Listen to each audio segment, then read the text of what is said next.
Hello and welcome to my YouTube channel. Here we have two examples.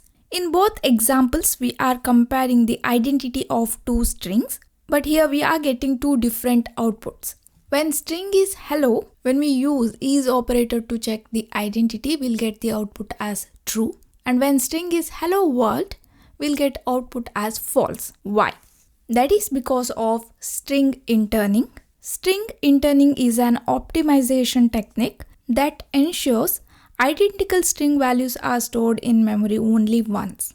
Python automatically interns certain strings, especially short strings that are frequently used, such as short string literals and small identifiers.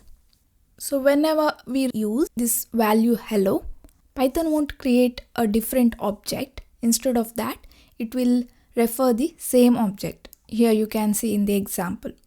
This is to optimize memory usage and to improve the performance. In the first example, string is automatically interned, so output is true. And in the second example, even though content of new string 1 and new string 2 is same, Python treats them as two separate objects in memory. Because it's a long string and automatic interning does not apply here, so we'll get output as false. If you want to manually intern a string in Python, you can use sys.intern function. First you need to import sys, then here you can see the output true.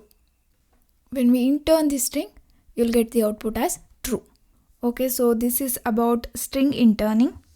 That's it for now, guys. Thank you for watching. Don't forget to subscribe to my channel.